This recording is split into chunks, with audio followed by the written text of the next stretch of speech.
Hey strangers, welcome to a shiny new episode of The Strange Sessions. As always, I am Kurt, and I am joined today by the birthday girl herself, the lovely Krista. 43 years young. Wow, I thought you were 42. Oh, wow. What a difference. Nope, 43. Happy birthday. Thank you. Any fun birthday plans? Probably just going out for dinner tonight with my hubs. We always joke that we're the same age for 2 whole months, and then he'll be a year older than me. And then we took the rest of the week off, so we're just doing some day trips, some fun stuff. So. Any thrift stores? Yeah, lots of thrift stores. Tomorrow's all thrift stores. So. That's what I like to hear. Yeah. You remember that group on Facebook, right? Yes, I love that group. Oh, my God. What's it called? Weird secondhand store finds? Yes, it is amazing. Some of the stuff they find is crazy. It is the weirdest stuff I've ever seen. So happy birthday. Thank you. I am glad to be able to spend part of your day with you. Me too. I got some great birthday wishes on Facebook too. Yeah, I was really surprised because I posted that super early in the morning, and all of a sudden, all these notifications, I'm like, wow, you people are up early. I know. And Dash sent me a private birthday message, and Bridget sent me an amazing early edition of The Gunslinger by Stephen King, which I'm super excited about. I've been wanting to reread the series for years, and now I have a good reason to start it over again. So thank you, Bridget. Thank you, Dash. Thank you, everybody, for the birthday wishes. And as some of you saw in The Strangers, we got a huge book package from stranger Jen Tard, who is absolutely amazing and awesome, and we love her to death. I'm going to post a picture of the book I'm going to read first, because she put an inscription in it, and it's so sweet. I'm torn between starting with the one about Detlov Pass and the one about Maura Murray. She wrote a really sweet thing to you in the inscription she wrote for the Maura Murray trying episode. To make me feel better. Well, she said she really didn't know anything about it, and once she heard our episode about it, she got really interested in it. So went down the rabbit hole. Yeah, so you opened her eyes to that. And beef burrito recipes. And beef burritos, steak burritos. Steak burritos, sorry. Yep. Oh, funny. I want to give shout-outs to our new strangers, and those are quite a few of them, actually. I said at some point we're going to have too many to read on every episode, so enjoy this small-town feel that we still have going on here. They are Taylor Harlan. Hi, Taylor. I work with Taylor. Oh, really? Yeah, he's a coworker of mine. So, hi, Taylor. LaDonna Dirksen Mead, Cassandra Ann, Emma Campbell, Logan B. Denzer, Wanda LKM, Molly Augusta, Stephanie J. Savern, and Lucy Danny Castro. Wow, we got a lot. Thank you so much. I know. Every couple days, like, one would ask to join. That's crazy. So thank you guys so much for joining The Strangers. Thank you for listening. Do we have any housekeeping? I was going to mention, and I don't know if you'll be excited by this or not, or whether you heard this or not, but there's a Matrix 4 coming out. I just saw that this morning. Yeah. I don't know how I I feel about that. you're into The Matrix. Well, Keanu Reeves is going to be in it. And what's her name? Carrie-Anne Moss? Is that her name? The first Matrix movie was really good, and after the other two, I thought were so. I always felt a little lost when I was watching them. Like, I never really knew what was going on. I just kind of waited for the next fight scene, basically. Yeah. What kind of cool spin moves in the air are they going to do in slow motion now? Yeah, I saw that this morning, and I was but like, I know you're into the idea of the Matrix, so I didn't know if you would be excited about that or not. Yeah. I was totally going to say something, and I totally blanked on it. Well, while you're thinking about that, I was going to mention a couple of documentaries I watched on Amazon. One Bridget recommended, which I don't know off the top of my head. I'm going to have to look it up, but they were both Bigfoot documentaries. The one that Bridget, she ran across it and thought of me. I don't know that she watched it. But it was sort of more like if you're into the history of Bigfoot sightings and sort of the folklore mythology from different cultures about Bigfoot, it's a good documentary to watch. But then I found another documentary called Finding Jay. Okay, this is the one you texted me about. Yes, and I initially was like, "Ooh, is this like a cool missing persons case?" Because I'm really, missing 411. We just did a whole episode on that.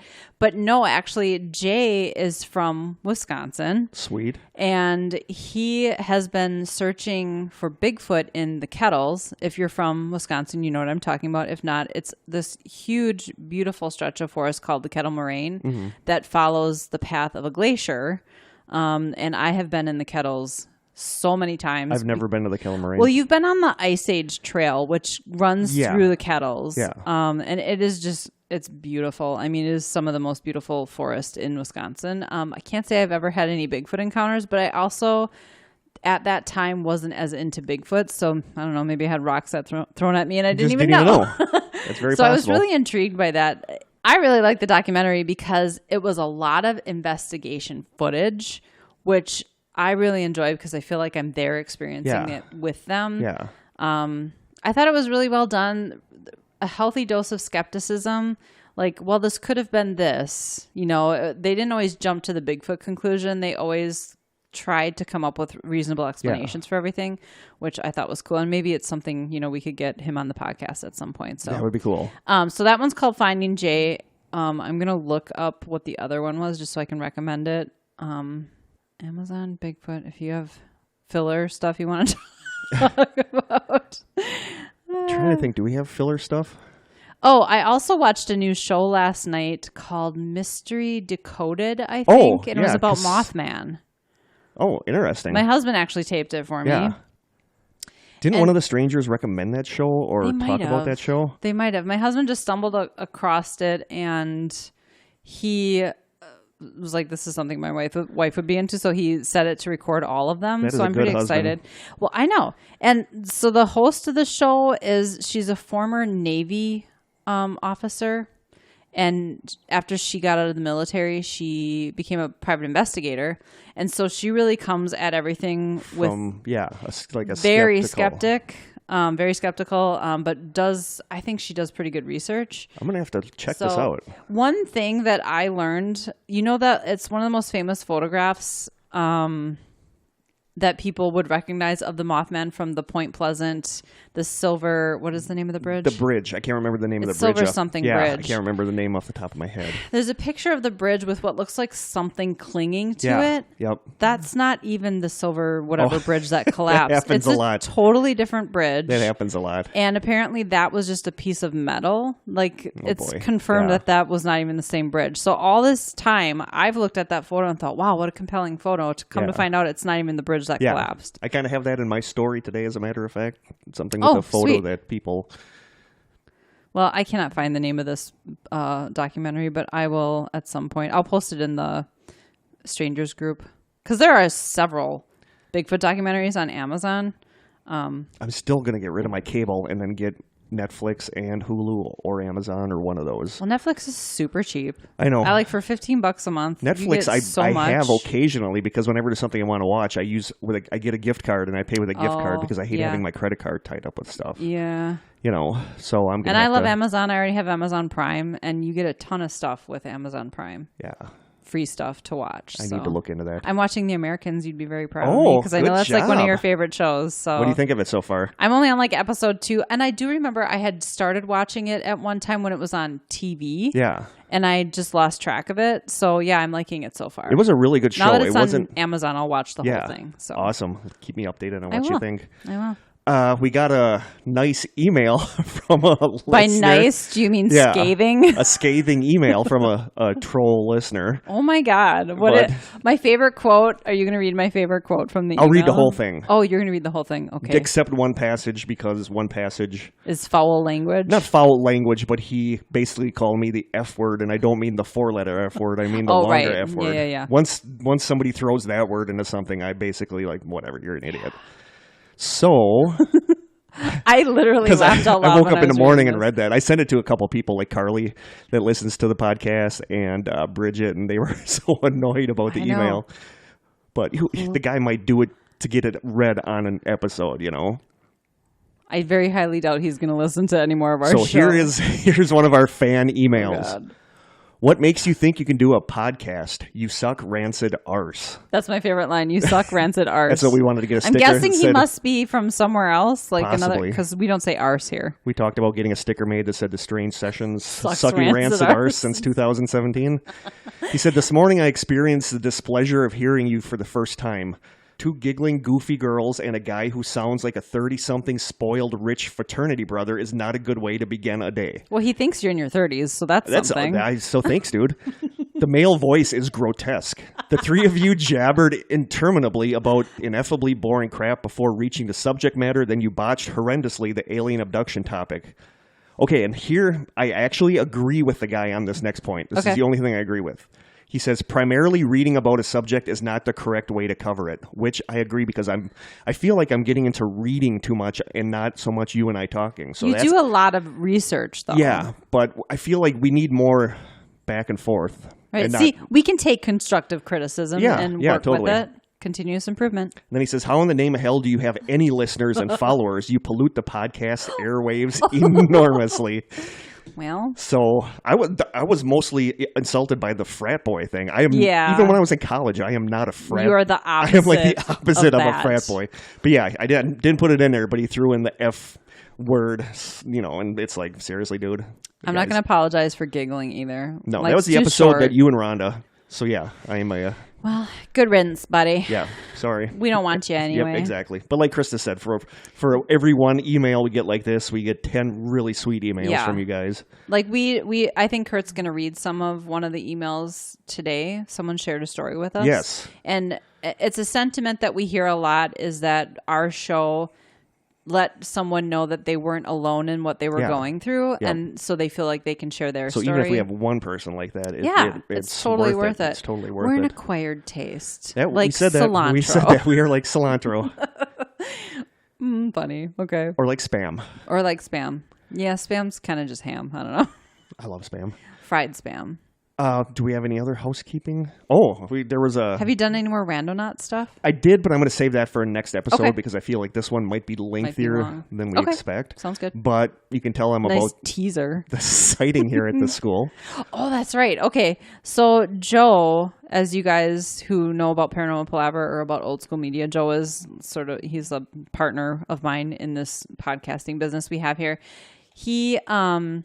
His father-in-law owns the building that we record in, and someone last week reported that a little girl had been spotted in the school.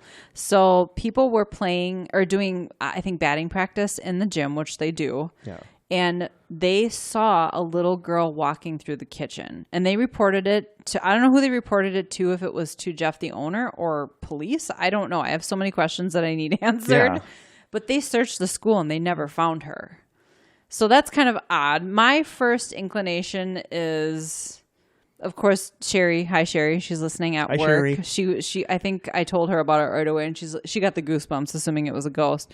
My first inclination is the door that we come in has a code. You need to know the code to come in. But when there are a lot of people practicing here, they leave it kind of, I don't want to say propped open, but they don't shut it tight because not everybody knows the code. It's so easy for people to walk in and out of here. Yeah, it is. So I need to know, how old was she? Yeah. Like, are we talking like a 6-year-old or a 12-year-old? There's a huge difference there. What direction was she walking? Towards the inside of the school or towards the, I have a lot of questions. Joe said he's going to do some digging and get back to me. We were going to actually do a walkthrough when we got here, but there's somebody working out here and she was a little scared. She was a little surprised by our presence here. Yeah. So we had to explain, that we've been coming here for 2 years, etc. So I don't know. Stay tuned because I think it's probably more likely it was just a real person who was in the school. I think somebody was here maybe with their daughter and they went out the side door where they didn't even go out the door. Right. So I don't know. I don't immediately jump to the ghost conclusion, but when we hopefully have a chance to be here alone, we'll do a little investigating maybe. But Joe will hopefully get back to me with more details too. Yes. So. We are going to do our taste test. We originally had another taste test item that we were going to do. I was so stoked about it, too. Thank you, Carly from Australia, for it. But according to the directions, we are missing one crucial ingredient, which I didn't think was crucial, but she emphasized that it is crucial. So we will do that in our next episode. Yes. So Krista has something for a backup. Luckily, I have a backup. Are you ready? I'm ready. So my husband and I were at Menards and we saw these. At Menards? Yeah, Menards. A hardware if you don't store. know what, it's sort of like you can get gardening stuff there. We get our bird Is food it mulch? there.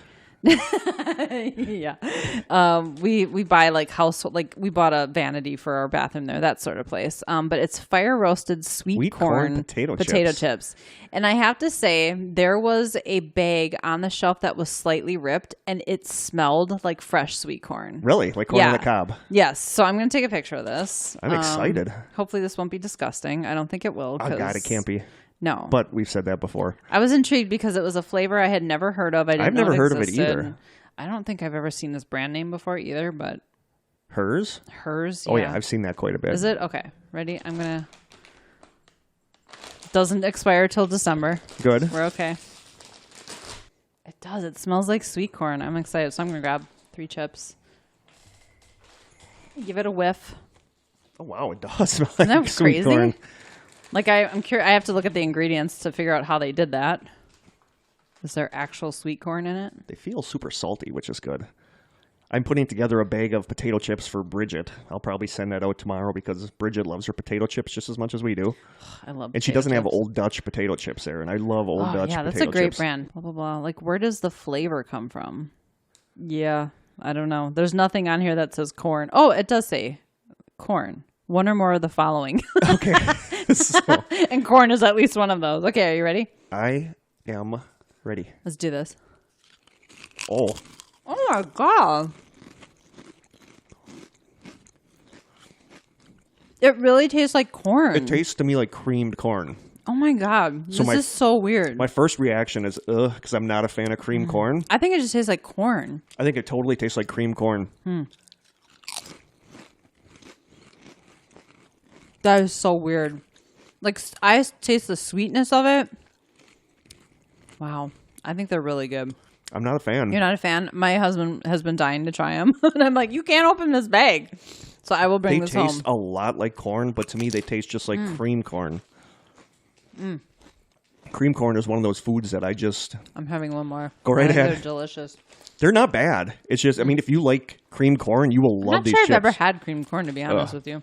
That was one of those things that, we'd always get the cans, like the green giant cream corn, and I think when my dad said I turned 12, I didn't have to eat it anymore, and I don't think I've eaten it since. If somebody 12 makes, is the magic number, If huh? somebody makes homemade cream corn, it's really good. But like the canned cream That's corn, what I was going to say. You have to have a homemade. For something like that. no, like I would think. one of my fears is like a zombie apocalypse, and all that I have to eat is cream corn. Cream corn. Mine and would be okra, because I think okra is disgusting. cream corn and the cranberry sauce that it comes up, plops out in the form of the You can. slurp it out of the that's can. just gross. That is gross. My husband's going to really enjoy So what do you those. give that out of 10? I'm giving it like a 9 because I can't believe how much it tastes like corn. I'm going to give it an 8 because it does taste a lot like corn, but to me it tastes a lot like creamed corn. Had a really good saltiness, not too salty. I thought it was really salty, which is good. Yeah. Because I think that adds to corn needs salt. Yeah, that adds to the corniness of it. So it was really well done. It really was. It's just, it tastes too much like cream corn for me. All right, exciting. Only I would call potato chips exciting. Not ashamed. Nothing wrong with that. We had crab ones last time, and Yeah. now we had corn ones. Yeah. Next time will not be potato chips. No. It'll be something we're very excited to try. I'm super excited to try it. I'm bummed that we can't this time, but I feel like we have to do it right. We do. Anything else? I don't think so. I can talk about my randonauting thing because we do have a little bit of time. Sure. But I went out a couple more times and basically nothing. Really? No, but what was interesting was, I think like it led me to like somebody's sidewalk or somebody's yard or a field somewhere Yeah. where there's nothing. But the last 2 times I went, you're supposed to have an intention of. Did you? I did. And Okay. the intention I had was to show me more synchronicities because randonauting is supposed to increase the synchronicities you get in your life. Yeah. So I said, show me more synchronicities.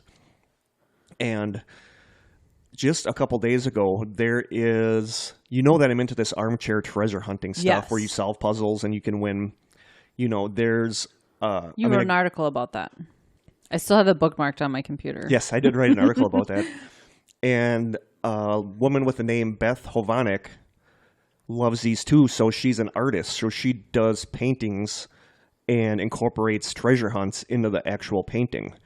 So she just released one last week based on The Wizard of Oz. Oh, cool. And everybody that you paid like $4 on PayPal and you got the PDF file of it, everybody that paid for it got their name entered to win the artwork or a portion of the artwork because it was really big, so you get portions. Yeah. And in order to pick a winner, she had her cat come in and lay down by a winner. I love so she's waiting, that. and the cat wasn't really cooperating. So she said she turned around, and when she turned back around, the cat was laying on my name. Really? So I ended up winning it, and the one that I got has the scarecrow from Wizard of Oz, and right next to his head in big letters, it says synchronicity. Oh, that's so weird. Yeah, so that's really cool. And the other day, I actually got, like, a little like weirded out because I was listening to the Sofa King podcast. And they were talking about something that happened on their drive to work, where they were talking about somebody not letting them in on the road. Yeah.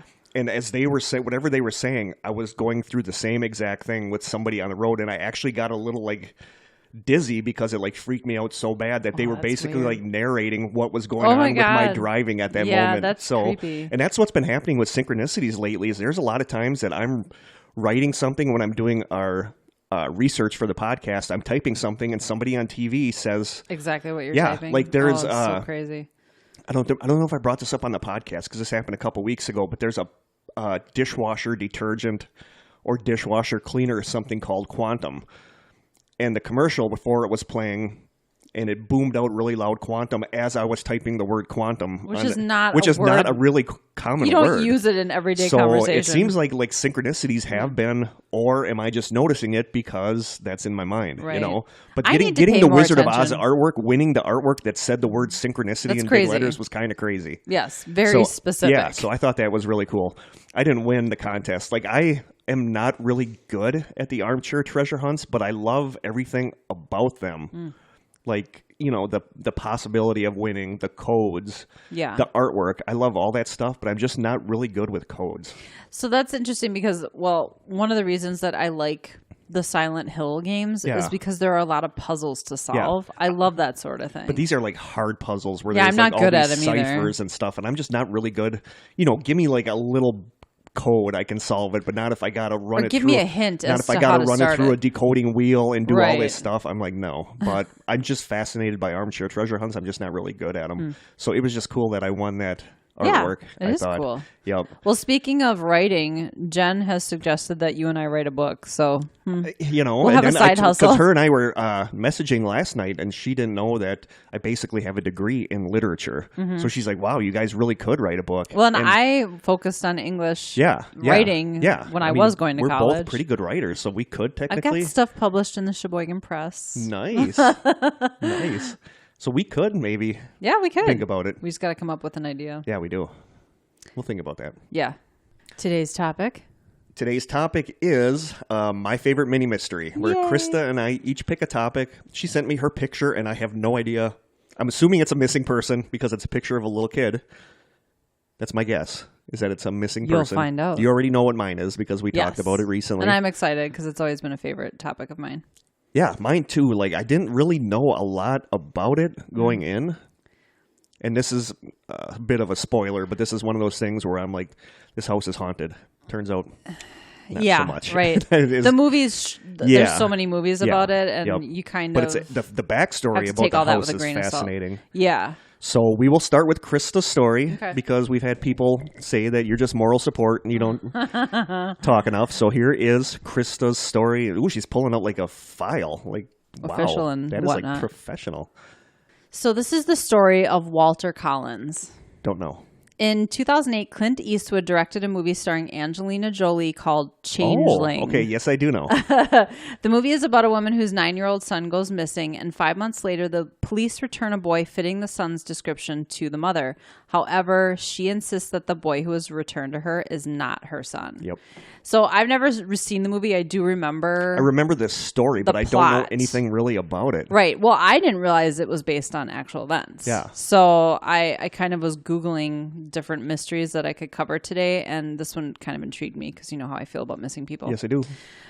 So that 9-year-old boy was Walter Collins. He went missing in Los Angeles on March 10, 1928. Christine, his mother, had given him a little bit of money to go to a movie at a nearby theater, but he didn't come home. He was last seen by a neighbor around 5 p.m. on the corner of Pasadena Ave and North Ave 23 in Lincoln Heights. Another witness would report that they saw Walter being held against his will in a vehicle, begging to be let go by two people who were described as foreign-looking. Some reports would indicate that they looked Italian, whatever that means. Yeah, exactly. Were they saying, that's a meatball or something like that? Do they have dark hair? I don't know. I think that's a really odd thing to say. Multiple tips and theories were at the top of the list. The police initially assumed he ran away. Walter's father, who was serving time in Folsom State Prison for robbery, thought former prison inmates were behind his son's disappearance in order to get revenge against him. Apparently, he worked in the prison cafeteria, and one of his jobs was kind of ratting out other prisoners who were they frown on that. Yeah, exactly. So he thought that maybe they were behind the disappearance. Christine was convinced that he wouldn't run away, and based on her knowledge of her son and the eyewitness statements from her neighbors, she was convinced that he was taken. A gas station worker named Richard Struthers in Glendale, which is about 20 minutes north of LA, claimed to have seen the body of a deceased boy wrapped in newspaper in the back of a car being driven by a foreign couple. So here we have that same couple again. They had stopped apparently at the gas station for directions. Another man at the gas station who heard or saw the boy as well decided to follow the couple when they left.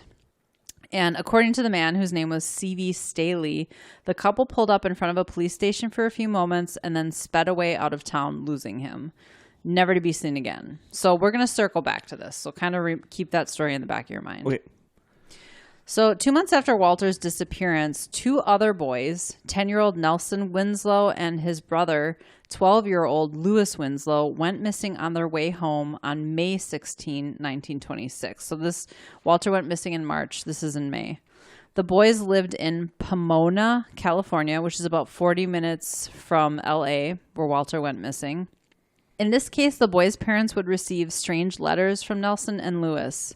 One letter claiming that they were heading to Mexico, and a second letter said that they planned to stay missing as long as possible in order to become famous. A 10 and 12-year-old? That does not, yeah. So now going back to February of the same year, the headless body of a Latino boy had been found in La Puente, which is about 30 minutes from L.A. So there's a little bit of a pattern here of missing, incidents involving young boys in and around LA at kind of the same time. Yeah. However, the police didn't make any connections between any of these disappearances, at least at first. At the time, the LAPD was already under investigation for several corruption scandals. So the fact that they weren't really coming up with any credible leads or real evidence was basically an embarrassment to the police department.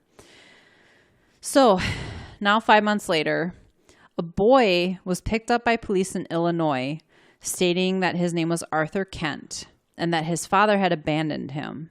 Shortly after he was placed with a temporary family, he told police that his name was actually Walter Collins, that he was from Los Angeles, and that he had lied to them initially just to protect his father. Photos of the boy were sent to the LAPD, and upon being shown the photos, Christine immediately said, "This is not my son." However, Captain J.J. Jones of the LAPD talked her into taking the boy home and trying him out for a while. Oh, wow. This is in the 1920s. Like it's a recliner. Right. A car that you're going to test drive. Wow. So 3 weeks later, Christine brought the boy back to the police station, along with Walter's dental records and signed statements from people who knew Walter, stating that the boy claiming to be her son was not him. Captain Jones, who was frustrated that Christine was contradicting him and basically kind of calling them out for not actually solving the case, had her committed to a psychiatric ward in LA County General Hospital on what is called a Code 12. It's basically something that police used at the time to silence troublemakers who kind of weren't going. Yes. So they would throw them into a psych ward. Wow. Captain Jones claimed that she was crazy and just trying to get the state to fund the care of her child. Luckily for Christine, after 10 days of being treated pretty inhumanely in the psychiatric hospital, again, this is the 1920s, psychiatric care was just a little bit more archaic back then. The boy who had claimed to be Walter finally confessed to being Arthur Hutchins Jr. He told police that after seeing a picture of Walter and hearing about his disappearance, he saw it as an opportunity to get to LA and get into the movies. Oh, my God. And meet some of his favorite movie stars. Eventually, his stepmother would drive out to LA to pick him up and take him back to Illinois, and Christine ended up being released shortly after he went home.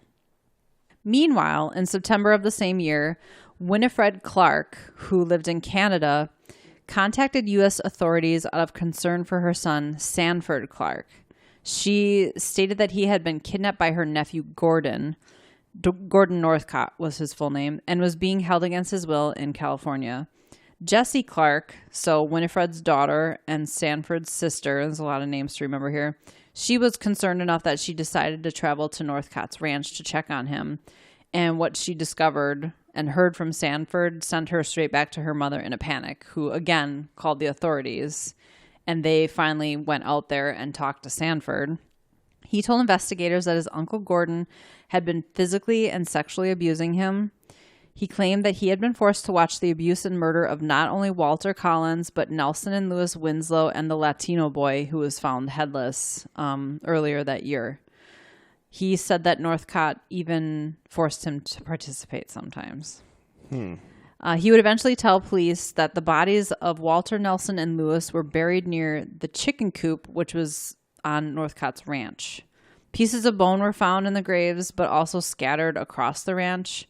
Pathologists would eventually indicate that the bones belonged to male children, which is about as good as you can get back then. Yeah. I mean, aside from like dental records, it's not like they had DNA testing.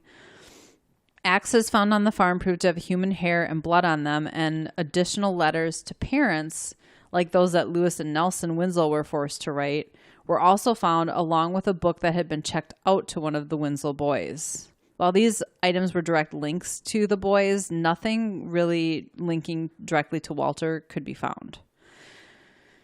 2 days after police searched the ranch, Northcott's father, Cyrus, told police that Gordon had admitted to the murders to him.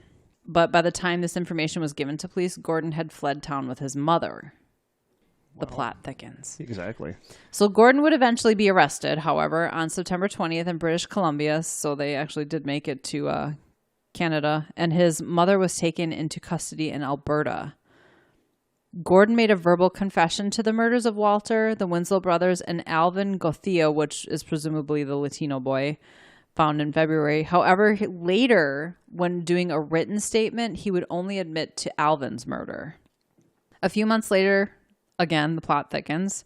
In December of 1928, Gordon's mother actually confessed to delivering the final fatal blow to Walter Collins. Wow. And she admitted to burying him near the chicken coop on Gordon's ranch. So Sarah Louise Northcott was eventually sentenced to life in prison for Walter's murder. But it still gets a little hazy here. So Gordon Northcott, after firing several defense attorneys, does a classic idiot move and decides to represent himself. Yeah, exactly. That usually never goes well. No, it doesn't. Usually people who do that are a little nuts. Yeah.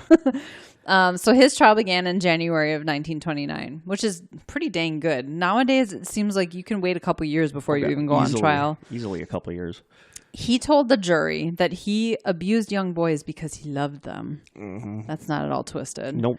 And in an even stranger twist, Gordon called his own mother as a witness for the defense. She told the jury, this gets really weird and confusing. She told the jury that she was actually Gordon's grandmother. She claimed that her husband had raped her daughter, Winifred, and that Gordon was actually Winifred's son. Gordon claimed that he had an incestuous relationship with his mother, Sarah. I know, now we're getting really confused. Wow. And that his father had molested him. And if all of this is true, it would explain why he ended up being a serial killer and a pedophile. Exactly. I mean, clearly he had a that's pretty messed up upbringing. Yeah, to say the least. The jury didn't find Sarah very credible, though, because she continually said throughout the trial, I would do anything for Gordon. I would do anything for Gordon. So lying would probably be one of those things. Considered just anything saying. She would do, yeah. Maybe confessing to murdering someone. Wow. I don't know. Gordon was convicted for the first-degree murders of the Winslow brothers because items directly linked to them were found on his ranch. And an anonymous victim. I don't know what that means. That's what the article said, and I don't know if they meant Alvin, because that's the one person that he admitted to killing. He was sentenced to death by hanging, which took place on October 2nd, 1930. Again, pretty swift justice here back in the early 1900s. These days, you could die you in can prison sit on waiting death row. to get... exactly. Die on death row. Not by lethal injection. In yet another strange twist, Christine went to visit Gordon in prison, hoping that he would tell her what really happened to her son. Even though Gordon and his mother had both previously admitted to killing him, he did retract that later. And during the visit, he told Christine that he did not kill Walter. So she decided she believed him because she wanted to hold out hope that her son still was alive somewhere out there. And his remains have never been found. But why would he say he didn't? I mean, at that point, he doesn't have... He has nothing to lose. No, he has nothing to lose. He's already sentenced to death. So if he really did do it, why wouldn't he just say he did it? Unless he wanted her to have hope, but he doesn't seem like the real sensitive kind of guy that would care about that. Seems more empathetic than he's capable of. Yeah. So a final side note, Christine was awarded $10,800 by the courts to be paid by Captain J.J. Jones for sending her to a psychiatric ward. That's so and for sketchy. denying her claims, right? And refusing to believe that the imposter sent to her by him was her son. He never paid her. And he was only forced to serve a 4-month suspension for what he did. So that's kind of messed up. That is very messed up. Finally, now circling back to the gas station... attendant who saw the deceased boy wrap a newspaper, allegedly driven by a foreign-looking couple. This doesn't seem to be related How in do they any know way. the boy was deceased wrapped in the newspaper? I don't know. That's a good question. But I think why the real... why would you be alive and wrapped in newspaper, right. on the other hand? Right. I think that's the real mystery here is who was that boy? Exactly. Who was this foreign couple and that boy? Because they're not related in any way to this story other than people thought it was a possible lead. So what happened to that boy? Yeah. I feel like maybe we know what happened to Walter. Maybe not. But this other boy where's his story? I don't know. That kind of reminds me a little bit of the Tara Calico thing with the Polaroid with the two kids in the back of the Yeah, the that van. is creepy. Yeah. That is a creepy story. That might be a future mini mystery. Yeah. But so wow, that's the I story did not of realize Changeling. it was Yes. that. It's twisted. That is very twisted. I read another article, and we'll list all the websites that I visited in the show notes or somewhere. Yeah, another podcast got called out for not listing their sources. A pretty popular podcast called Crime Junkie. Yeah. And it's kind of a big deal. But I do the same. I mean, I'll mention what website I'm taking or stuff what Reddit from. user. But then later in my research when I'm talking, I'll bring something up that I don't really call out. So we need to get better with calling out our sources. We'll be including it somewhere. Yeah, we're still figuring out how we're going to go about documenting where we're pulling stuff from. We don't want to be accused of plagiarism. No, we don't. Nobody would accuse us that of the Maura Murray episode. No, that was basically plagiarism. Nobody's taking credit for that. No, that mess. But no, that's an interesting story. Yeah. I never knew any of that. No, well, and what I was going to say is one article mentioned that he actually could have potentially killed up to 20 people. Wow. But these are just the only ones that he sort of, admitted to or got convicted for. So it's kind of crazy. And he was only 21. That is nuts. Yeah. I think he was 21. Either that or the nephew was 21. Wow. Yeah. That was a good story. Thanks. It was a short but sweet one. I think mine might be a little lengthier, but I'm not exactly sure. It's okay. We're only 40 minutes in. Okay. All right. My story is the Amityville haunting. Yay. I love this story. One of the reasons I wanted to do this was because I wanted to research Amityville because I know a little about it, but I don't know a ton about it. Only what you've seen in the movies. Only what I've seen in the movies and Yeah. what I hear and that stuff. So this is my story. Just 30 miles outside of New York City lies the small town of Amityville. As most people know, this town is mostly famous for one of its houses. In the early morning hours of November 13th, 1974, 23-year-old Ronald DeFeo Jr. picked up a .35 caliber rifle and walked from room to room, killing the members of his family. After all was said and done, Ronald shot and killed his parents, Louise and Ronald DeFeo Sr., his 18-year-old sister Dawn, 13-year-old sister Allison, 12-year-old brother Mark, and his 9-year-old brother John Matthew. The parents had both been shot twice, while the children had all been killed with single shots, and the victims were all found lying face down in bed. According to county police, physical evidence at the crime scene suggests that his mother, Louise, and his sister Allison were possibly both awake at the time of their deaths. And that's frightening. It is. I hate thinking of that. You know, like what... You're already feeling so vulnerable. Yeah. I think being in bed is a vulnerable thing. Yeah. And to know that someone you love is murdering your family. Yeah. And you're next. But that brings a lot of stuff into the, like, why didn't they try getting out of the house? They Right, must 'cause have he heard used the a gunshots. shotgun. I believe he used a shotgun. A rifle. So they must have heard it. Nothing quiet. No. Ronald then went to work at 6:30 the following morning, but left at noon and went to a nearby bar named Henry's. While at the bar, Ronald called home several times and then loudly complained to the other bargoers that it was weird that nobody was answering the phone. trying to get himself a Well played, buddy. alibi. Yeah. Later that day, around 6:30 p.m., DeFeo once again entered Henry's bar and pleaded, quote, "You've got to help me. I think my mother and father are shot." DeFeo and a small group of people from the bar went to the house and found the bodies of his family. The police were immediately called, and DeFeo was taken to the local police station for his own protection after telling police officers at the scene of the crime that he believed the killings had been done by a mafia hitman named Louis Fellini while Ronald was at work. Ronald told police he had been up late watching TV and, unable to sleep, left for work early. He said he believed his family was still alive when he left for work and told them about his whereabouts for the rest of the day. As they interviewed Ronald at the station, they began to notice inconsistencies in his version of events. There were no signs of any struggle present on the bodies or evidence that they were drugged.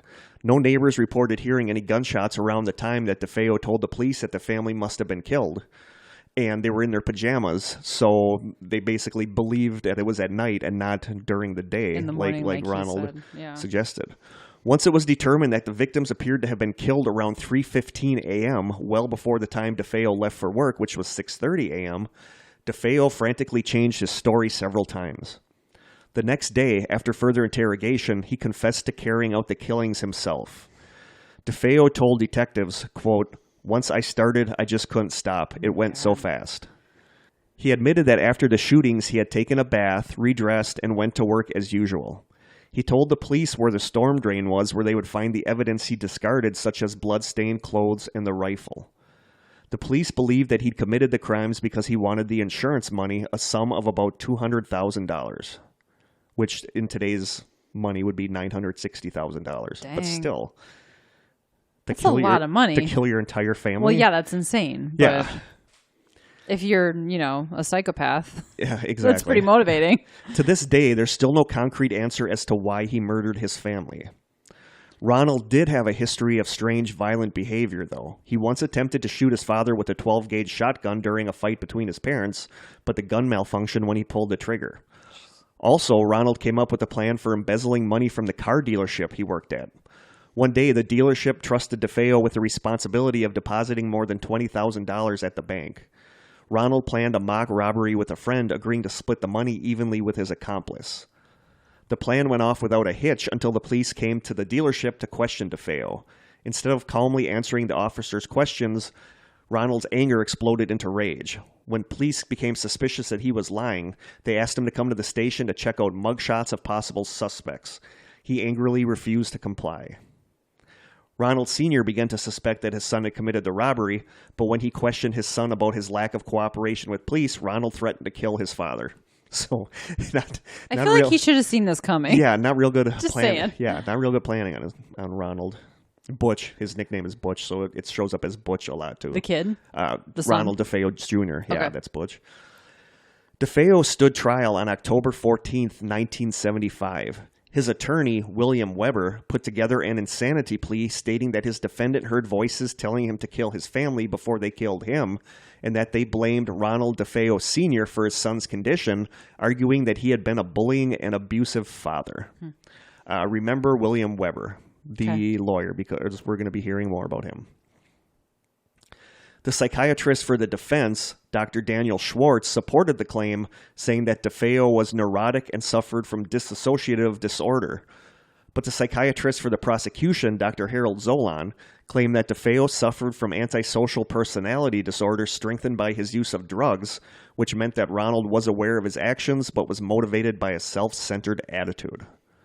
On November 21st, 1975, DeFeo was found guilty on 6 counts of second-degree murder and was given 6 concurrent sentences of 25 years to life. Ronald DeFeo is currently held at the Sullivan Correctional Facility in the town of Fallsburg, New York, and all of his appeals and requests to the parole board to date have been denied. So he is still in jail. That's what I thought. I was going to say, I'm pretty sure he's still alive, Yes, actually. he Because I is. think in recent years, some kind of article came out about how he still talks about it with reporters and stuff. So Yep. DeFeo has changed his story several times over the years. In a later version of the changed story, he states that his sister Dawn killed their father, and then their distraught mother killed Dawn and the other siblings. Oh, man. Yeah, that sounds logical. In this scenario, DeFeo only killed his mother in self-defense. Oh, boy. He stated that he took the blame for the murders because he was afraid to say anything negative about his mother to her father and his father's uncle out of fear that they would kill him, since they were both well-connected members of the Genovese crime family. I don't think I ever heard that piece before. Yeah, I didn't know that either. Then in 1990, he claimed that his 18-year-old sister Dawn and an unknown accomplice murdered the rest of the family before he himself killed Dawn, while the two of them were fighting over the rifle after the unknown accomplice fled the house. So he keeps... I feel like changing the story, number one, but I feel like when you already have a history of trying to kill a family member with a gun... It's not surprising when you do kill a family member with a gun. Nobody's going to believe you after that. There are theories that place a second shooter at the house. A lot of people are convinced that he wouldn't have been able to kill all the family members as quickly as he did without some of them getting out of bed or attempting to fight back or flee. It is puzzling. I get that, but you're woken up from a dead sleep by the sound of rifle shots in the house. I don't know if you're going to immediately... Especially like a 9-year-old. They might hide under the covers. Yeah. I don't know. Yeah. So I don't know. I would not stay in bed personally. But no, but you also wouldn't know what's going on. You don't know what's going on. You never know what you're going to do in a situation until you're in that situation. I think it's safe to say he did it. And yeah. Yeah. They got the guy. Yeah, they did. After the murders, the house sat vacant for over a year. Now we get to George and Kathy Lutz. George and Kathy married in July 1975, and each of them had a house of their own, but they wanted to start fresh with a new house that they shared together. Kathy had 3 children from a previous marriage: Daniel, 9, Christopher, 7, and Missy, 5. They also owned a crossbreed Malamute. Is that how it's pronounced? Malamute? Malamute. They also owned a crossbreed Malamute/Labrador dog named Harry. During their first inspection of the house, the real estate agent told them about the DeFeo murders and asked if this would affect their decision or not. After discussing the matter, they decided that it was not a problem, since the house was unusually cheap at only $80,000. Much of the DeFeo family's furniture was still in the house, and that was included as part of the deal. Dang. So part of me, I don't know. I don't know. If I was looking at a house where I knew somebody died, like passed away in their sleep, that's like whatever. But if I knew a family was massacred, murdered, like an entire family in the house, and I'm still having their furniture, yeah, I'd at least have to burn all that furniture. But that's a bargain. $80,000. Yeah, considering how huge that house is. Exactly. Yeah. So I'd have to do some soul searching to, would I or wouldn't I? The Lutz family moved into the house on December 19th, 1975. 28 days later, the Lutz family fled the house, and this is where the story of the Amityville hauntings begin. According to the published events in the 1977 book, The Amityville Horror by Jay Anson, a priest named Father Mancuso was brought in to perform a blessing on the house on the afternoon of December 18th, 1975, while George and Kathy were unpacking their belongings. Father Mancuso later stated that when he flicked the first holy water and began to pray, he heard a growling voice telling him, quote, "Get out." Father Mancuso didn't mention this incident to either George or Kathy when he left that day, but on December 24th, 1975, Father Mancuso called George Lutz and advised him to stay out of the second-floor room where he had heard the mysterious voice, the former bedroom of Mark and John Matthew DeFeo that Kathy planned to use as a sewing room, but the call was immediately cut off by static. Following his visit to the house, Father Mancuso is said to have developed a high fever and blisters on his hands similar to stigmata. So that's creepy. Yes. At first, George and Kathy experienced nothing unusual in the house. As the days went on, however, paranormal events started to occur at an astonishing rate. And I got these from Wikipedia. These are some of the experiences of the Lutz family at the house that are described in the book. George would wake up around 3:15 every morning and would go out to check the boathouse. He would later learn that this was the estimated time of the DeFeo family killings. The house was plagued by swarms of flies despite the winter weather.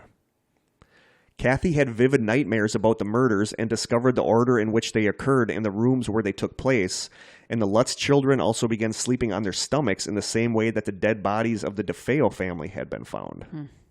Oh, that's creepy. Kathy would feel a sensation as if being embraced in a loving manner by an unseen force. George discovered a small hidden room around 4 feet by 5 feet behind shelving in the basement. The walls were painted red, and the room did not appear in the blueprints of the house. The room came to be known as the Red Room. This room had a profound effect on their dog Harry, who refused to go near it and cowered as if sensing something ominous. I just had a moment of synchronicity. As Why? you were talking about Harry the dog, I just saw a dog out in the field. Okay, that's not like someone walking just the dog a random like normal, dog. just out in the middle of that field. See, a little weird. keep watching for synchronicity. Yep.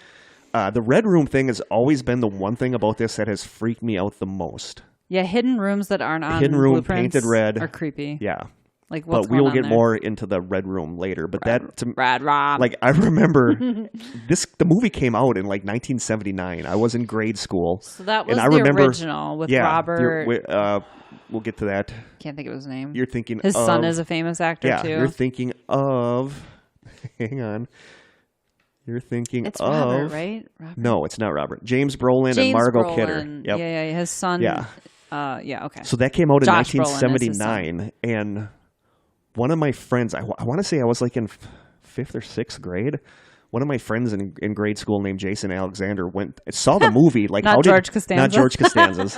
But it's like, how did he see the movie? I mean, did his parents bring him? It was the 70s. God, I hope not. It was people were a lot looser in the 70s with fast everything. moves. But he saw the movie, so I kept bugging him about what happened. And this red room freaked me out. To me, that was the big creepy thing about this. So I know I've seen the original, but I definitely love the Ryan Reynolds version. yeah, have you seen that one? Is that the one with it's an actress I have always had the hots for? Yes, she's really I can't cute. think of I her can't think name. of her name either. She was in 50 Days of Night. Yeah. And it was okay.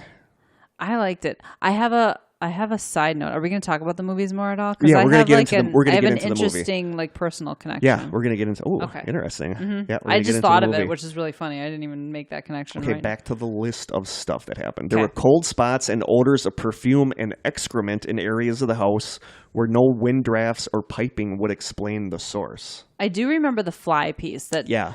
they would always find dead flies too. Yeah, and flies would always be swarming in the rooms. Yeah.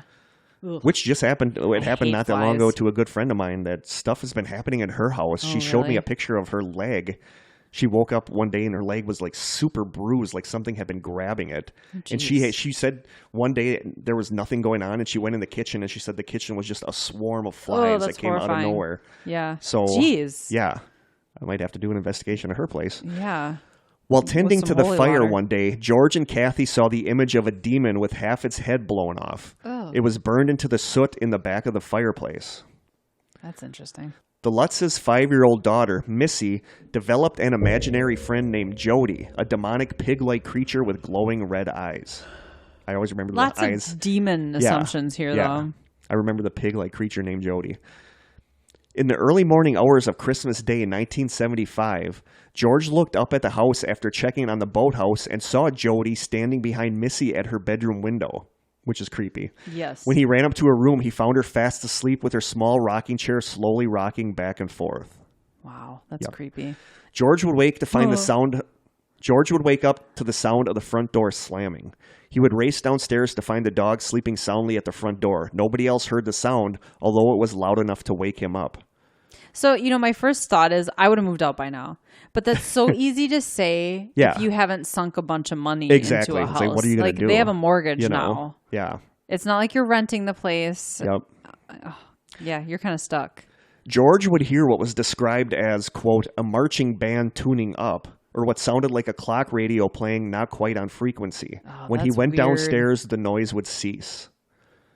George realized that he bore a strong resemblance to Ronald DeFeo Jr., and he began drinking at the bar where DeFeo was once a regular customer. Self-fulfilling prophecy here. Yep. When closing Missy's window, which Missy said Jody climbed out of, Kathy looked out the window and saw red eyes glowing back at her from outside the window. Maybe it was Mothman. Could have been Mothman. While in bed, Kathy received red welts on her chest caused by an unseen force and was levitated 2 feet in the air. Locks, doors, and windows in the house were damaged by an unseen force. Cloven hoof footprints Krista's already shaking her head. Nope. That reminds me of Paranormal Activity. Yeah. Cloven hoof footprints attributed to an enormous pig appeared in the snow outside of the house on January 1st, 1976. Or Satan. Because he's allegedly has and this cloven feet. next one is the big one that a lot of people associate with Amityville. Green gelatin-like slime oozed from walls in the hall and also from the keyhole of the playroom door in the attic. A 12-inch crucifix hung in the living room by Kathy revolved until it was upside down and gave off a sour smell. George tripped over a 4-foot-high China lion ornament in the living room and found bite marks on one of his ankles. Later, this lion would appear in the living room after George had moved it upstairs into the sewing room. George one day saw Kathy transform into an old woman of 90 years old. Quote, the hair wild, a shocking white, the face a mass of wrinkles and ugly lines, and saliva dripping from her toothless mouth. On one occasion, Kathy heard what sounded like a window being opened and closed through the sewing room door, even though no one was in there. So there's... I feel like a quarter of this activity would have been had me enough. like, I'd be sleeping in the boathouse. Had you staying at the Holiday Inn. I don't know. Yeah. After deciding that something might be wrong with their house, you think?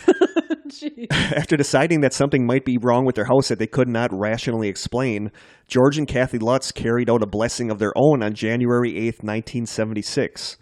George held a silver crucifix while they both recited the Lord's Prayer. While doing this in the living room, George heard a chorus of demonic voices repeatedly saying, quote, will you stop? By mid-January 1976, after another attempt at a house blessing by George and Kathy, they experienced what would turn out to be their final night in the house.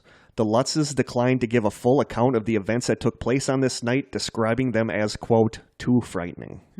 And that was what finally got them to flee the house.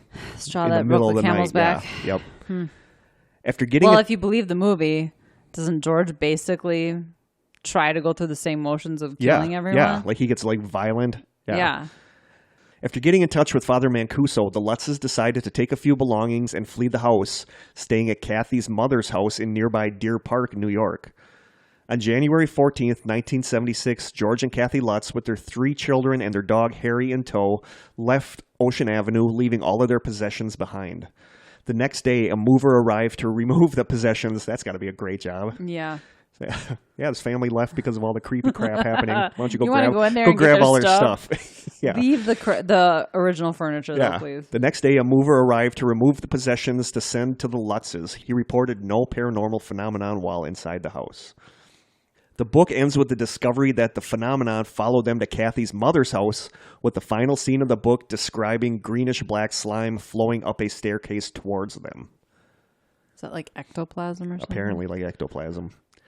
The book was written after an editor at the publishing house Prentice Hall introduced George and Kathy Lutz to writer Jay Anson. The Lutzes did not work directly with Anson, but submitted around 45 hours of tape-recorded recollections to him, which were used as the basis of the book. His book, The Amityville Horror, subtitled, quote, A True Story, was published in September 1977. Estimates of the sales of the book are around 10 million copies to date. Wow. That's a lot of copies of that book. Yeah. That's the kind of book you and I need to write. Yes, agreed. 10 million copies. A local television crew did a segment at the house, bringing in several ghost hunters, including Ed and Lorraine Warren, and other alleged psychics who claimed that the house was indeed haunted by evil spirits and needed to be exorcised. A film version of the book came out in 1979. Starring James Brolin and Margot Kidder as George and Kathy Lutz, the movie was one of the most successful films produced by an independent studio at the time, grossing over $86 million at the U.S. box office, and it was the second highest grossing film of 1979 in the United States. Wow. I didn't know it was that big of a movie. That kind of surprised me. Surprising for a horror movie. Although 70s was kind of like a sweet era for horror movies. 70s. Well, the 70s were great for a ton of movies. Yeah. But yeah, that was the second highest grossing film of 1979. Jeez. All right. It was the highest grossing independent film of all time until 1990, when it was finally beaten by the movie Teenage Mutant Ninja Turtles. Oh, well, okay. Appropriate, I guess. To date, there have been over 20 sequels, spin-offs, remakes, or TV series based on the original. For years, rumors said that the movie was supposed to be filmed in the actual house in Amityville, New York, but the actors and production teams were said to be too frightened to film inside the house. The truth is that the town of Amityville denied American International Pictures permission to film any scenes in Amityville in an attempt to distance themselves from any publicity. Mm-hmm. So they basically lied, saying we were too scared to film there, when they weren't. I'm looking to see where the Ryan Reynolds version was filmed. I don't think it was filmed there. No, I think it's Illinois. Chicago. It was. Wow. It's and in Silver Lake, Wisconsin, and Salem, Wisconsin, which is where my connections are. So. Oh. As soon as we finish this paragraph, I want to hear Okay. about your connections because Yeah. this is the end of the stuff about the It's movie. not that exciting, Yeah. but it is a connection. So they said that they didn't film there because they were too scared, but turns out that they weren't. The town would not let them film there because they were trying to get away from publicity, the bad publicity that the movie was bringing to town. I mean, on one hand, you have people coming to see the house, but on the other hand, it's already a murder house. Mm-hmm. You know, so that's just a lot of bad publicity for the town. The studio promoting the film thought that with the crazy supernatural happenings at the house, that for sure something spooky would happen on set that they'd be able to use for publicity. When nothing weird happened, they just made up stories about spooky things happening on the set in hopes that it would boost ticket sales. Jeez. Neither James Brolin nor Margot Kidder believed the Lutz's story about the paranormal happenings in the house, even though Brolin himself became quite close with the family. So what is your connection with this movie? Melissa George is her name, Oh, by yeah, the way. Melissa George. She actually has a series on Amazon. Where Really? she's like an assassin or some kind of spy or something. She's really pretty. She is really pretty. So I know people who worked on the house that was used in the movie. They worked on the house for the movie that was shot with Ryan Reynolds and Melissa George. Did they build the house specifically They worked for on that? masonry. To make it look like the Amityville house? Yeah. I don't know if like masonry obviously is working with stone. Yeah. I don't know if it was like the fireplace or something like that, but somebody that I used to know really well, I haven't spoken to him in years, but his name is Wes. He was a mason. He lived in the Salem kind of ish area, and I actually have friends who live there still, different friends, but he worked on that house that was used in that movie with Did he Ryan say anything Reynolds. about it, or? No, that's all I mean, that's all I really remember about it is that's, That's cool. I think so. Yeah. He worked on an actual movie set. I need to rewatch that one because I saw that. I actually saw that in the theaters. Oh, did you? Is that the one where at the end, like, there's a girl ghost and she gets like grabbed, or there's like something like a jump scare right at the very end where like something happens and I don't remember ghosts in the movie. You know what I mean? Yeah, I'm gonna have Ryan to. Reynolds was there was the some scariest kind of weird, part of that movie. There was some kind of weird jump scare right at the very end. I'm gonna have to watch that. I do remember it was one of Ryan Reynolds' first serious movies because he has more of a comedy background. Yeah. And I remember him taking off his shirt in that movie and being like, "Whoa, who is this guy?" Jeez, because he was like seriously ripped for that movie. you don't see me doing that stuff. It's 2005. Just saying. You don't see me doing that. Not ripping my your shirt. shirt No, off? not ripped. I'll rip next podcast episode. I'll rip my shirt off. Sweet.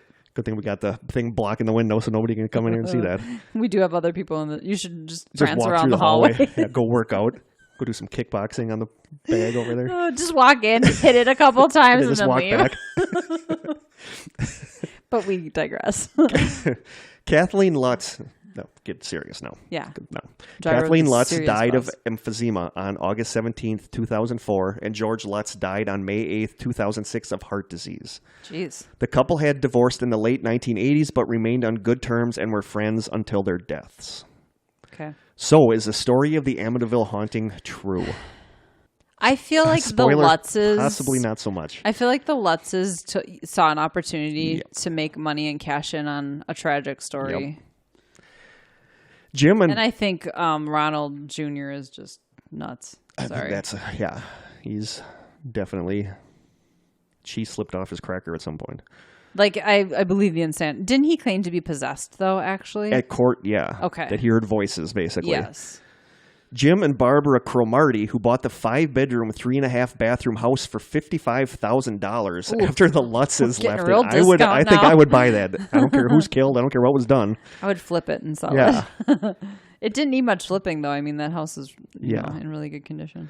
They told the press that they've never seen anything unusual in the house. Rather, they were kept awake at nights by paranormal enthusiasts knocking on their door at all hours of the night, the constant phone calls about the house, and people parking out in front of their house or walking on their property to get selfies of themselves in front of the house. Oh, man. I mean, I can imagine that. Sure. You know? Yeah.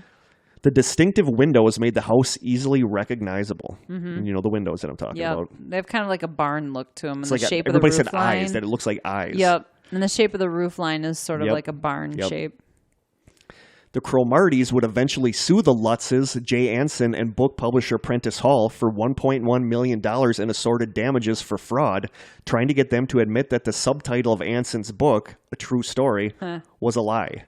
The suit settled for an undisclosed six-figure sum in 1982. So basically, they were found to be fraudulent. Pretty much. Yeah. The author fraudulent? Fraudulent. Okay. The author of the book, Jay Anson, also seems to dodge the answer a lot. According to an October 17th article in Topic magazine called The True Twisted Story of the Amityville Horror, quote, "The subtitle of the book still stands, but sometimes it seemed even Jay Anson thought True Story might have been an exaggeration. Whenever he was asked by the press if he actually believed the story he had written, he usually gave some wry reply.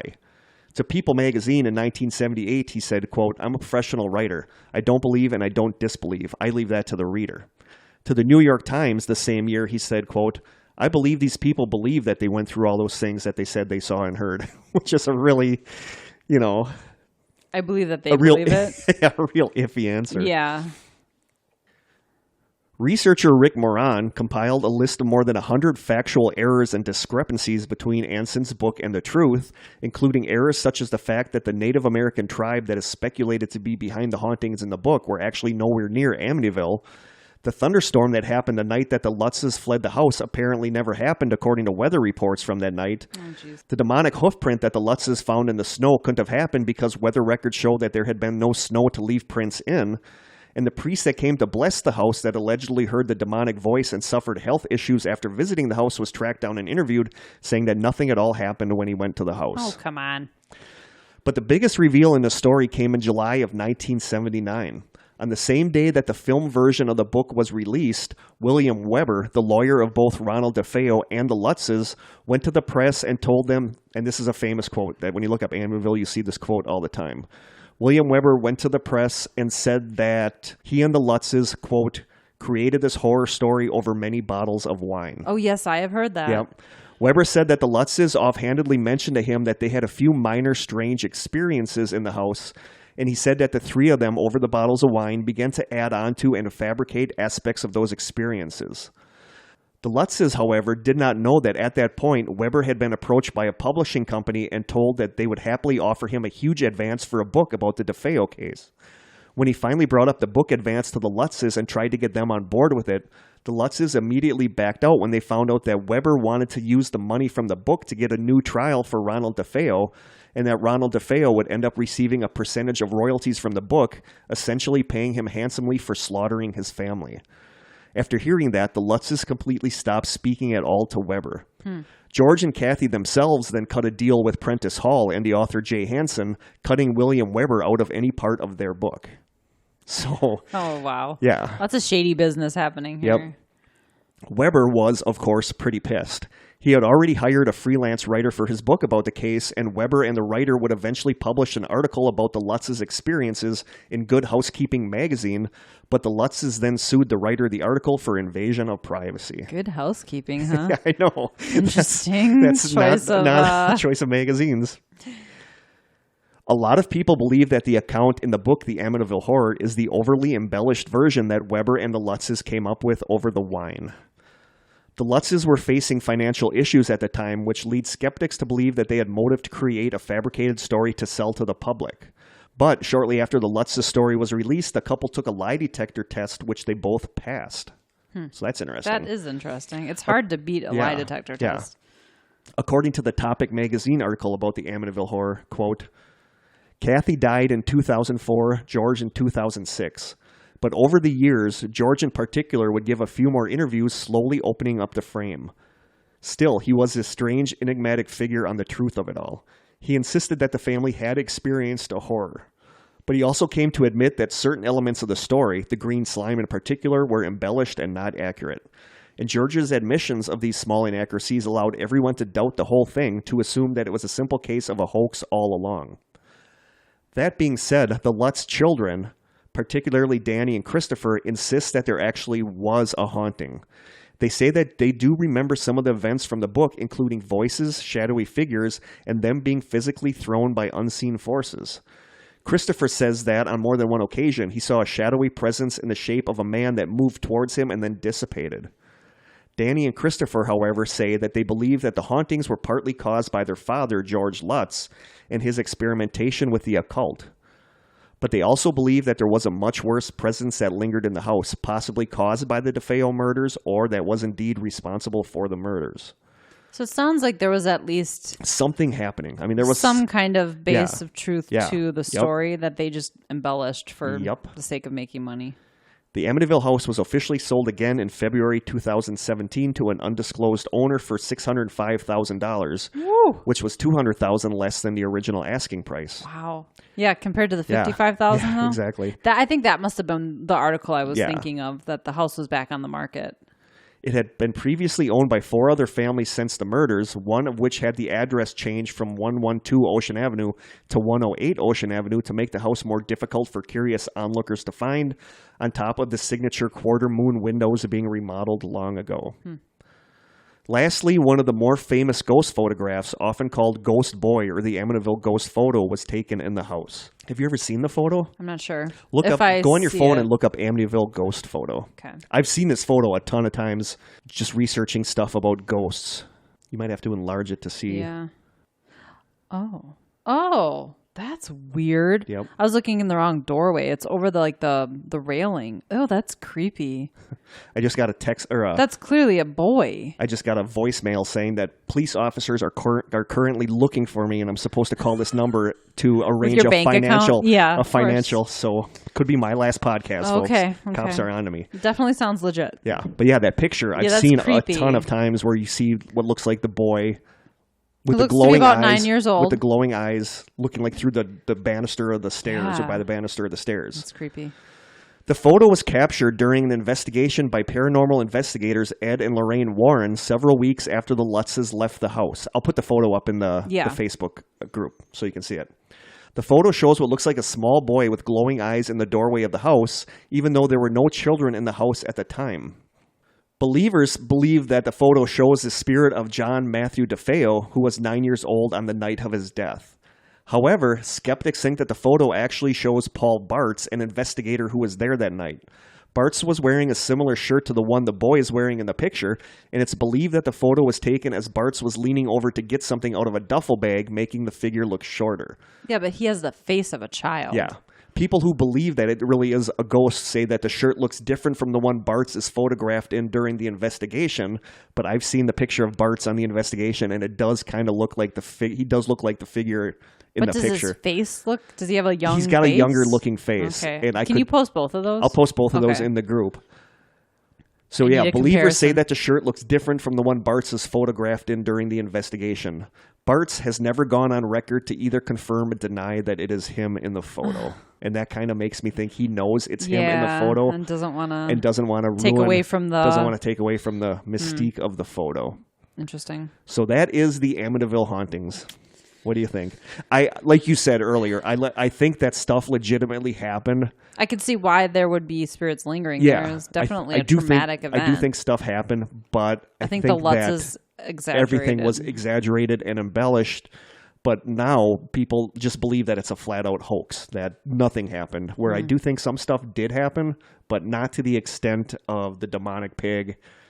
Right, the green slime. I actually went on YouTube last night, and the show That's Incredible in the 80s had a segment at the house. And one of the... I don't remember if it was the current family there or if it was the DeFeo family, but one of their friends' daughters was showing them around the house and showed them the red room in the basement. And in my head, it was always a room, and it's not. There's like a little storage room underneath the stairs.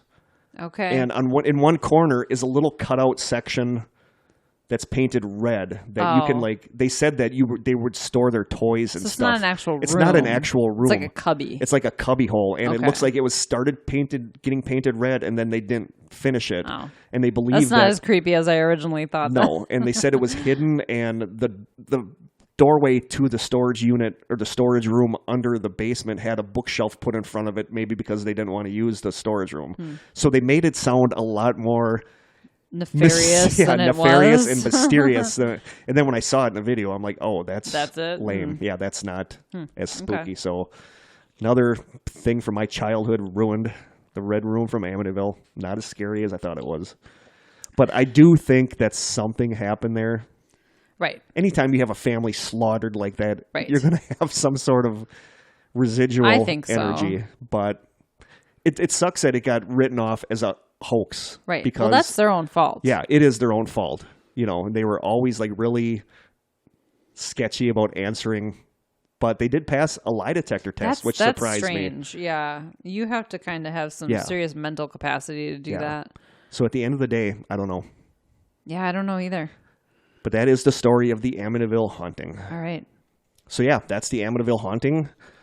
We have a story that was sent in by our stranger, Natalie. And it kind of reminds me of a lot of stuff from the Amityville horror story, actually. Ooh, it's a good pairing then. Yeah, it's a really good pairing for this. So thank you so much, Natalie, for sending us this story. Yeah, she really I asked her, do you want me to use your name? Do you not want me to use your name? But I think she said yes. She said yeah, but I'm just going to use her first name. Okay. But she's active in the group. Are you going to read the whole email? Yes. Okay, good, because there was some really sweet stuff at the beginning. So she sent in, "Hello, Kurt and Krista. I've been listening to your show for a few months now, and I absolutely love it. Thank you. Glad I'm not an annoying frat boy to you. I'm completely hooked. I've listened to every session you guys have recorded. You are both fun, friendly, and great at what you do. Thank you so much. After hearing how you'd like listener stories whenever possible instead of just for certain episodes, I decided it was time I shared my experiences with you. Writing this down has taken me a while. I have been trying to write this every day that I can. I've lived with this experience for a very long time. My close friends and immediate family know about what has happened to me, but I try not to think about what has happened too much as it affects my day-to-day life if I relive the memories. But after listening to the strangers that had similar experiences, it made me realize I'm not alone, and I decided to share my experience." I love that. So thank you so much. Yeah. This is a long story, too, and it's like, wow. Yeah. This is not a short story, she says. And That's an understatement. This is not a short story. It's been happening all my life, starting at the age of 2 up to now when I'm 28 years old. Something has always been happening in my life. My experiences range from feelings of being watched, shadow people, voices, and physical contact. My life has been plagued by unseen presences and UFOs. Up till the age of 13, we lived in a 3-story ex-miner's house in Shuttlewood, Chesterfield, UK. A lot of the experiences happened in this house, but whenever we moved, something seemed to follow, and as I got older, I started having boyfriends sleep at our house. They were always in some ways attacked. I'm now married and have a 3-year-old girl named Freya, which is cute. I really like that name. Freya has started to pick up on little things in her room just like I used to when I was young. I never talk about the paranormal around her and never mention anything that she could feel afraid of. I know that children have a tendency to be scared of their house or room at night at some point in their childhood, but after everything myself and my family have been through, I can't help but wonder if the presence is starting to intimidate my daughter as well. I'll start right at the beginning. When I was 2 years old, my mom, she always says mom, which I think is so cute. Yeah, it's very British. Yes. When I was 2 years old, my mom told me that when I was looking through the photo album with her, I made her go back a page. I pointed to a man that I had never met before, a man I had never seen a picture of before. I apparently told her that I speak to him at night. I gave his name as George. The man was my dad's father, my granddad. He died 3 years before I was born. When I was much older, she told me that I would lay in my crib at night talking to myself until my dad or mom came into the room. It eventually passed after a few weeks. My next paranormal experience was when I was 9, and this was in the same house. I suddenly became aware of something in the house. I was scared to go upstairs on my own.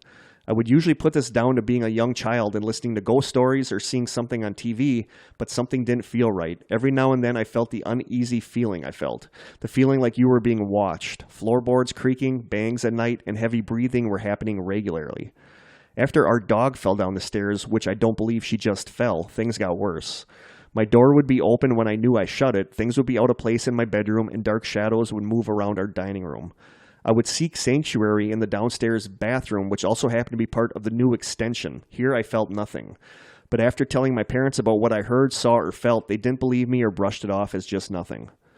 When I reached 11 years old, things changed. I managed to talk my parents into swapping bedrooms. They had the attic room and I had the biggest room on the second floor. After a few nights, I regretted my decision.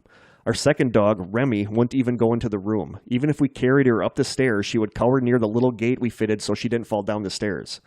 At night, I would feel eyes on me, staring at me. I would feel something stroking my arm or foot. Gross. Yeah. That creeps me out. The covers would be pulled off of me or I would feel them move even when I was laying completely still. The room would be ice cold before something like this happened. Never cold enough to see your own breath, but too cold for a house that had the heating on constantly. Remy had not long since passed when I turned 12. Poor Remy. The idea of something pulling the covers off of me at night is so terrifying. Yep. Feeling the something tugging. Yeah. Remy had not long since passed away when I turned 12. Myself and my best friend at the time were upstairs in my bedroom while my parents went to the local pub around the corner. I know this sounds like bad parenting to leave children in the house at a young age, but at the time we had a lovely relationship with our neighbors. I think of it as like kind of a traditional 50s relationship. Everybody looked out for each other on our street, and they would regularly come over and check on us, which is cool. I mean, that's really sweet. Yeah.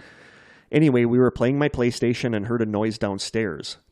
Obviously, since we were on our own, we stood at the top of the stairs and listened. We heard a very distinctive noise. It was Remy's snore.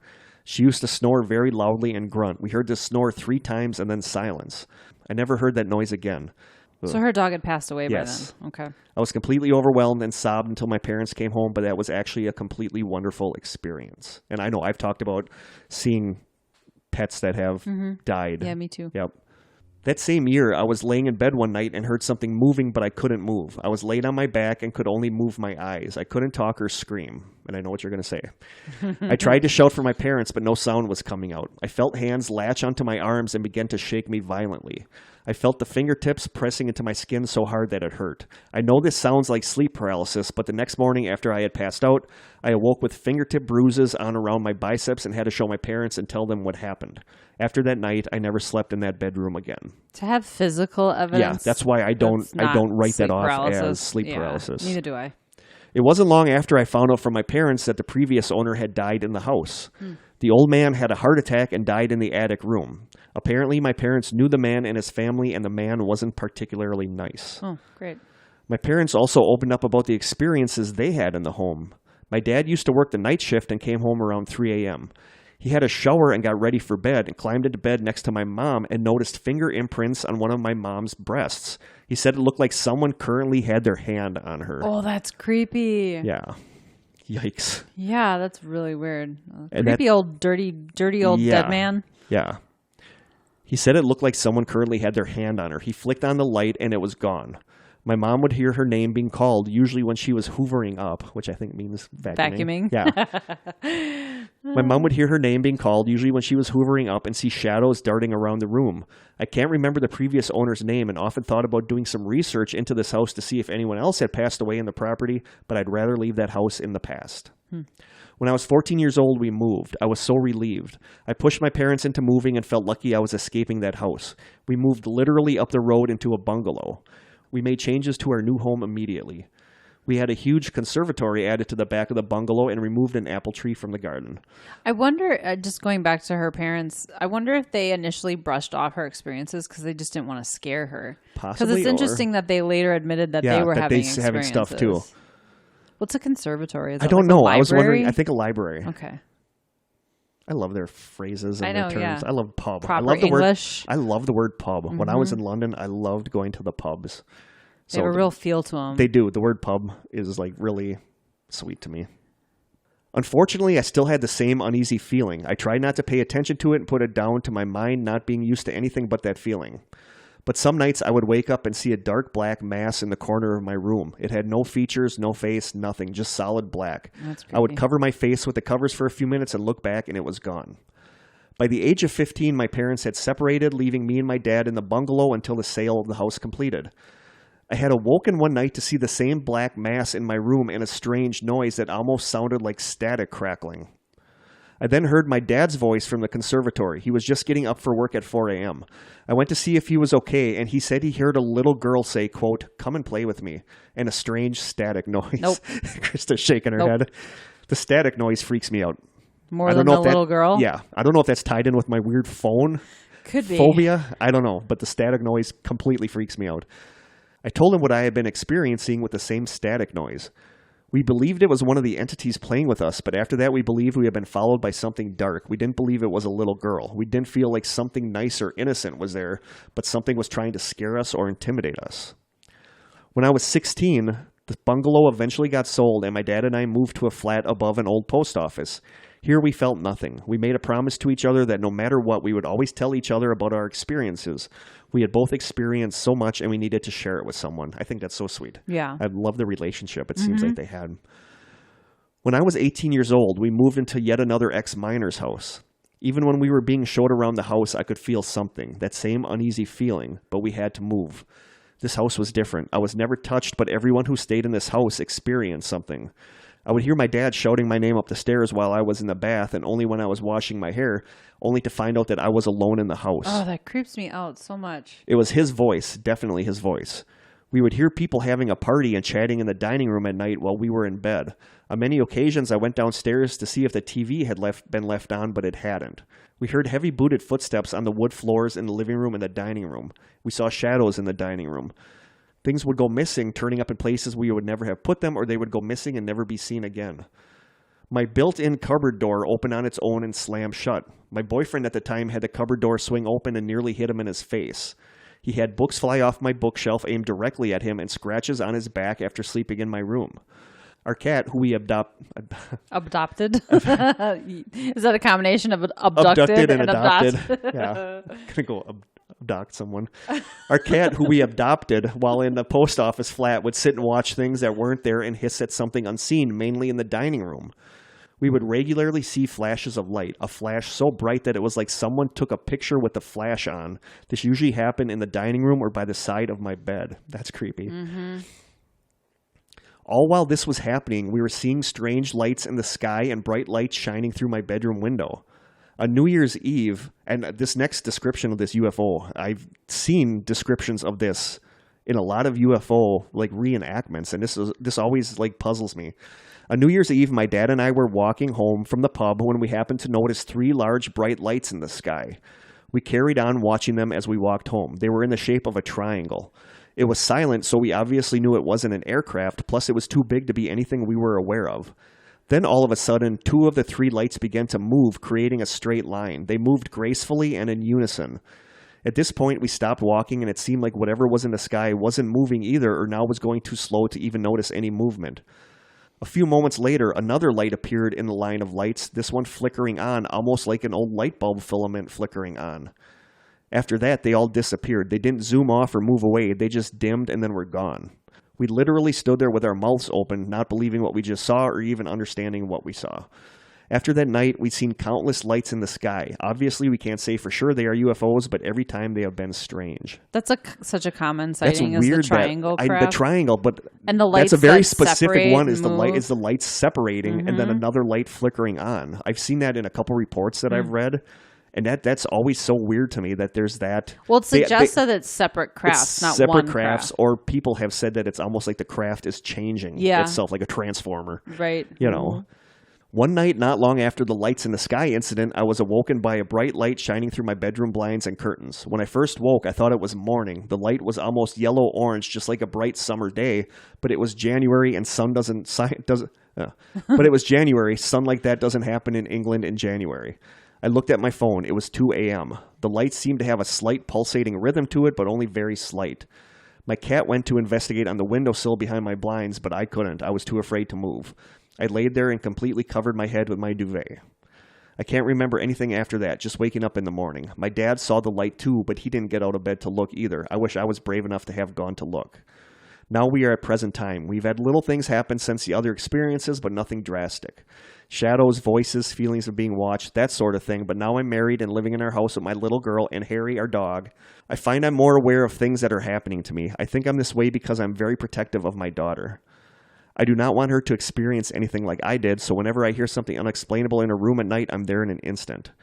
Our home is a new built on a former farmer's field, so I believe whatever is here with us latched itself to me and has nothing to do with the house. It's nowhere near as bad as it was when I was younger, but if there is something here, it's starting to affect my daughter and now my dog. Things I've witnessed in this house are mild. I've tried to explain or debunk something when it happens. I will look for some sort of explanation as to why I've seen or heard something. I find it easier to sleep knowing that I figured out what a noise or shadow is. Sometimes it's not a ghost.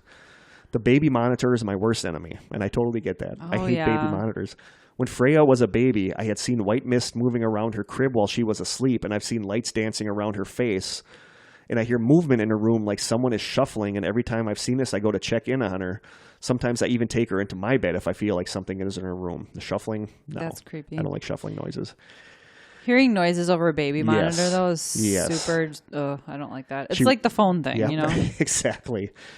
She recently just started to be afraid and not go upstairs or past the stairs on her own. She says that there is blood in her room. Oh, my God. I try not to ask her about why she's scared too much. I try to make her feel at ease and make it into a game just to show her that there's nothing to be afraid of, but she's still terrified.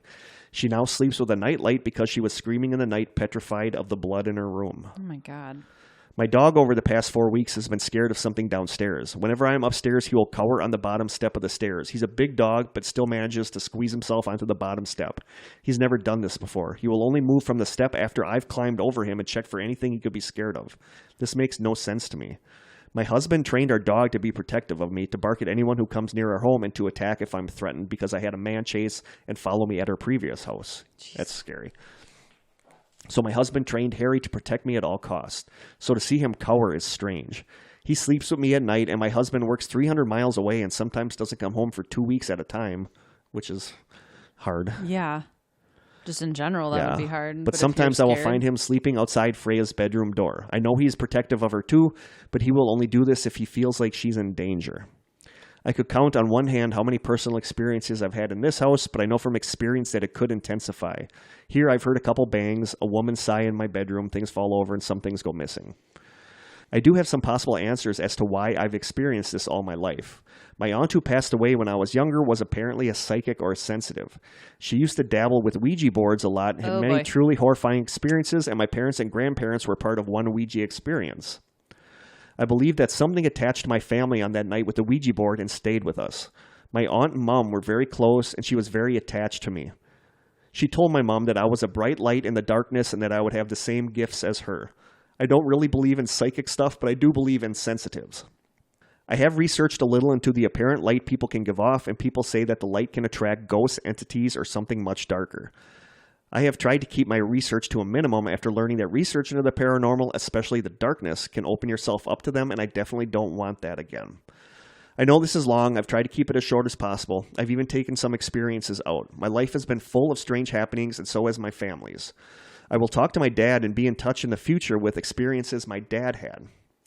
Keep up the good work. Your podcast is the best thing in my podcast library, and I wish you a lot of success in the future. Wow. Thank you so much, Natalie. Yeah, just for sharing. Yeah, thank you for sharing all that. A lot of that, some of that stuff reminds me of stuff that happened in my house when I was a kid, and I saw that green guy. It sounds to me like something's followed her. Yeah, it sounds to me like something's followed her whole life. I mean, I know that area of the world is much older.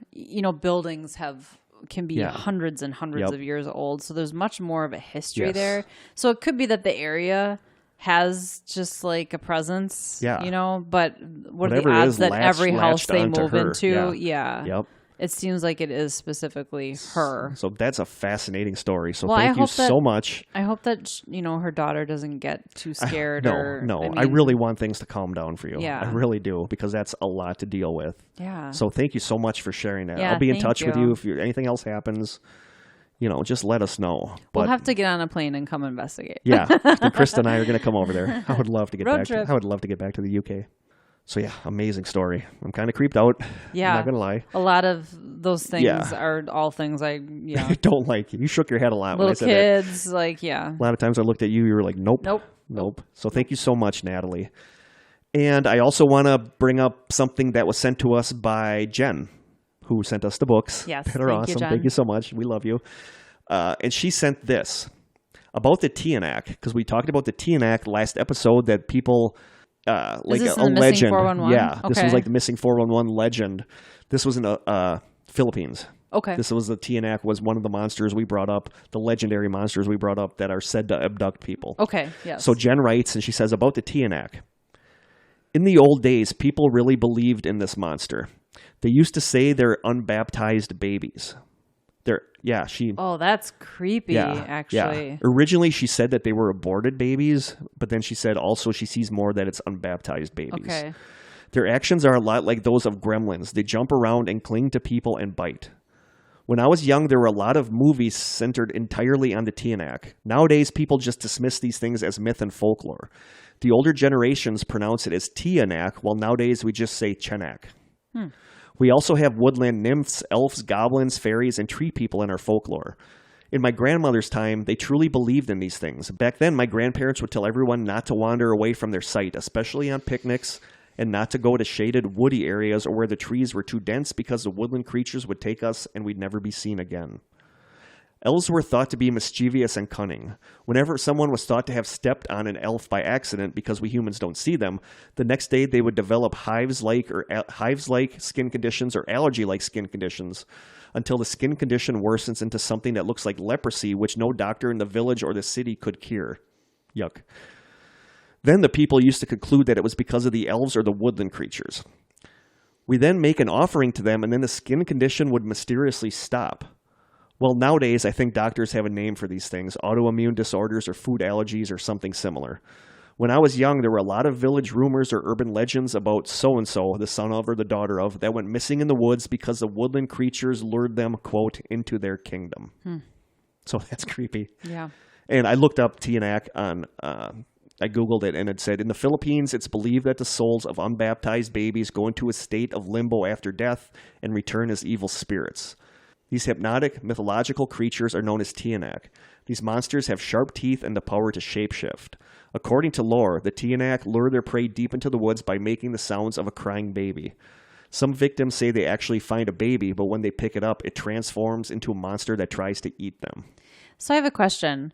There are a lot of people walking around who are unbaptized. Oh, yeah. So does this legend mean that as an adult, when you die, you revert to a baby form? I don't know. Jen said that the population there is like so Christian Catholic that she thinks that this was like the unbaptized thing was like them Scare saying, tactics. scare tactics. Like, this is why you need to be baptized. Interesting. But I don't know. So that is the Tianak. So thank you so much, Jen, for sending that in. I love that we have such a variety of listeners. I do too. And people from different cultures who can give us personal insight into the folklore and things that we talk about. It's so cool. I do too. So thanks, Jen, for sending that in. Yeah, thank you. And thank you, Natalie, for the story. Yes. And I think because we're running a little late on time, we are going to skip a skip a listener question. Hey, somebody could be watching us right now. We don't know. If you're watching through the window, send us a question, I guess. Yeah. So if you guys want to send us any questions for us to answer on the air, the link is in the Facebook Strangers group. Yes. And before we get to the deets, we got a pickle joke. Yep, we do. We always have a pickle joke. Oh, this one doesn't really work. No, that doesn't. It's a connect the dots. It's a pickle. Spoiler alert, it's a pickle. Oh my gosh. What do you call a sale on dill pickles? What? A devaluation of the diller. Oh, wow. That's dumb and funny all at once. Wow. Bump. Yeah. All right. Thanks for that. Yeah. You're welcome. So you can email us at thestrangesessions@gmail.com. I pronounced that really weird. I had like a weird accent on that. Did you? Yeah, I didn't notice. I think I did. thestrangesessions@gmail.com. We are on Twitter at Strange Session without the last S. We are on Instagram where Krista does a great job. The Strange Sessions on Instagram. You can send us postcards and snail mail to The Strange Sessions, P.O. Box 434, Manitowoc, Wisconsin 54221-0434.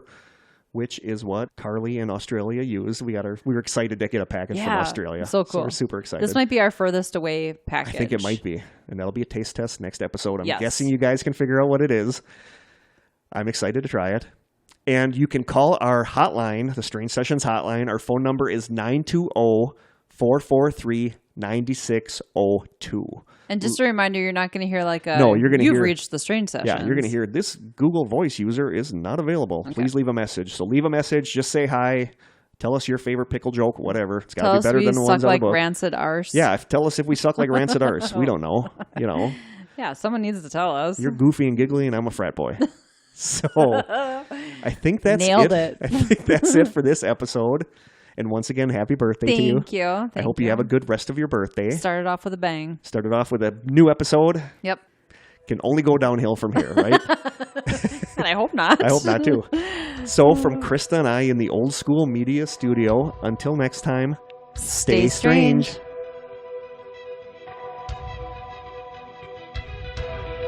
This has been an Old School Media production, executive produced by Kirk Konechny.